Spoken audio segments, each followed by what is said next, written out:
was ridiculous. Okay, moving on. So just to wrap up, just briefly about the fan service in trailers and in movies as well, of those big franchise movies. Sort of on the complete opposite end of the spectrum. An interview just recently came out featuring J.J. Abrams and about Star Wars. About The Force Awakens, and how he cut out a lot of winks and nods to the original Star Wars trilogy he found fan service that he found is very distracting and was not important to the story. And God bless you, J.J. Abrams. Yes, thank you for noticing that and noticing that it was too much, a lot too much, and for him to realize that, you know what I mean, is a good thing, so that we don't have to have all these okay, we get it. This is a new movie. Let's talk about the new movie. Let's not keep. He quotes bringing it up. It should feel like things are being referenced for a reason. Right. And not I just think that because there's a wink in it. That's awesome. Mm-hmm. Yeah. So I like that. So that wraps up our last week's discussion about that. Moving on to this week's discussion. What do we call it? We call it Why Does the World Treat Females Like Crap? Yes. But specifically in movies. Yes, specifically in movies and TV, Hollywood. Yeah, that whole thing. And yeah, go ahead. Yeah. You started off. Well, there's a severe lack of female leadership and vision being allowed to be out there. I think in Hollywood and especially on this screens. last year with Selma, right? Well, right. I mean, with Selma. Recently. This has gone back a long time. Mm-hmm. And it's interesting because it's such a male-dominated. Right. And has been for profession, and definitely seemed like there were more men interested in filmmaking, but now the trend is I wouldn't say completely reversed, but there are a lot more women and and girls getting interested in making movies and coming up with intriguing female voices. I mean, again, it's a huge topic. It's hard to get into. So basically, I kind of made a list of a few of bigger named that you would probably know about. Writing, acting, directing, that kind of stuff. And these are big names that you would probably know of. There's a whole ton of them that you wouldn't even know was directed by women unless someone told you specifically. But a couple who've won Oscars recently, like Sofia Coppola won for Lost in Translation. As a woman, she wrote it and directed it. Right. She won screenplay, right? Mm-hmm. Yeah. So she won it for original screenplay, which was big at the time because, before that, you didn't really know anything much about her. Right. Before this movie came out. Well, that was a huge step, and not very many women had been nominated for a screenplay nomination before that, or directing. Nominated, and then to win. And women of color, especially, obviously Ava DuVernay from Selma, again, that still hasn't been cracked. No. Catherine Bigelow is the one female director who's won an Academy Award. One female. Mm-hmm. And that's also way ahead for The Hurt Locker. Yeah. For best picture. That's pretty amazing. And then also another writer, Diablo Cody, who wrote Juno, who came out of nowhere, wrote this amazing script, and then won an Academy Award for it. And I actually have an awesome quote from her. Yeah. She just did an article with LA Weekly, and she says, "If a movie starring or written by or directed by a man flops, people don't blame the gender of the creator." Oh, it's just kind of weird how the blame is always immediately placed on female directors when it's the reverse. So I'll talk about that a little bit later. Yeah. That has nothing to do with it. And then those are kind of big ones that have won Oscars in the past. And then with most recently with the Selma director, she won out more nominations. Obviously, it deserved it. It's it was kind of like a slap in the face.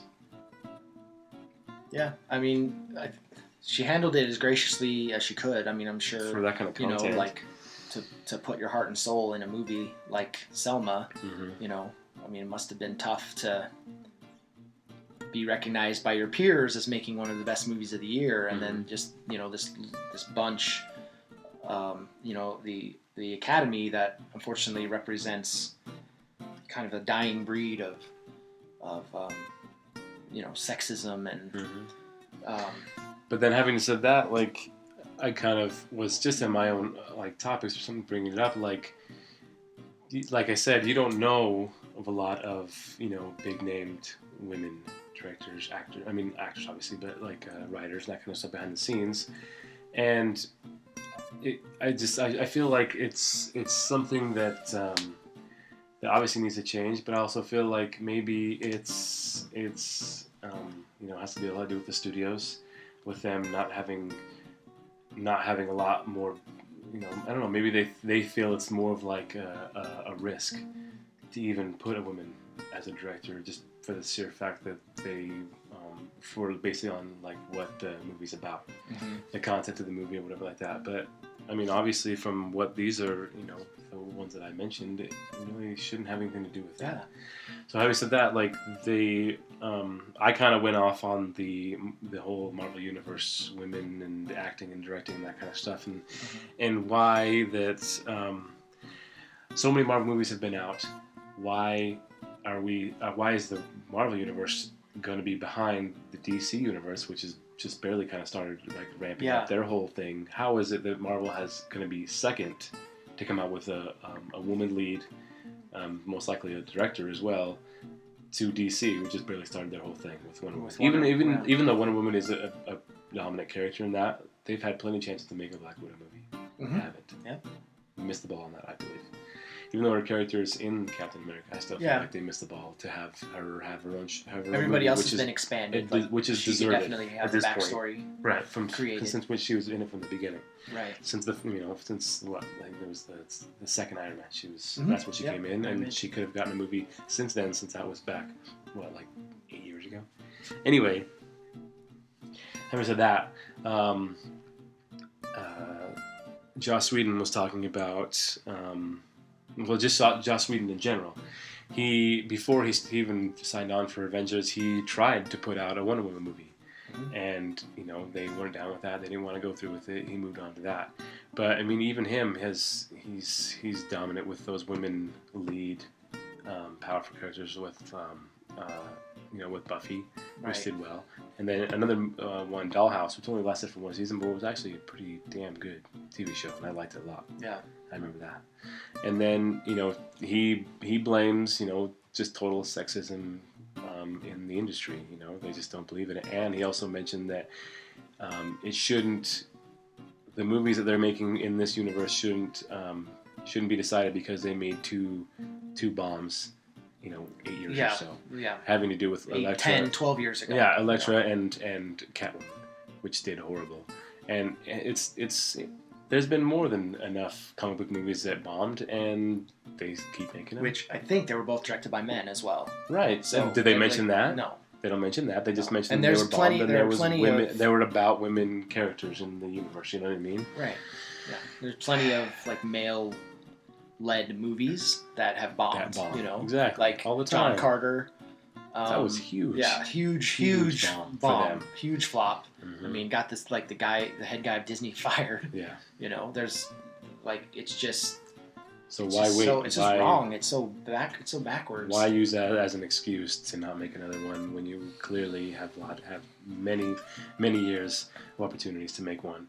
And the only thing that Feige had said about it is that we'll make a Black Widow movie when there's a good script for it, which is kind of like hop out. I think it's an easy out for him to say, when we get a good script, we want to make it. But it's like, you've had how many years to make one, and they had a chance to put one in production, and and people have been asking for it too. So why not just do it? Yeah, get on it. Yeah. Okay, well, I know we could go on and on and on and on and on about this. Another example too that I wanted to mention was, Jennifer Lawrence. Oh yeah, she has a trilogy. It's made millions upon millions upon millions. Lead actress, kicking ass. Like it can happen, whether it's a man or a woman. Like directing it. It's strange happen. Because it's like she isn't claim to be a superhero, but no, like she's just as a lead actress. She's advertised as a superhero. As a superhero, or just a hero in a big blockbuster movie, and she can hold her own, obviously, and it can happen. You can do it. Just do it. Just make more. Yeah, make more. I mean, it's not even that there's not enough. We need more voices. We need more stories that are unique to women. And it's not necessarily that it's their responsibility. It's just it's out there. They just need to put this stuff in development for specific reasons. Promote some women to higher up positions in the studios too, and men and women of color. You know, like get other people in there. Just take a risk. We won't, but you take plenty of risks on other crappy, shitty movies as it is. Take a risk on something that could most likely work out a lot better for you in the long run. I mean, some of them might actually be a little bit memorable. Exactly.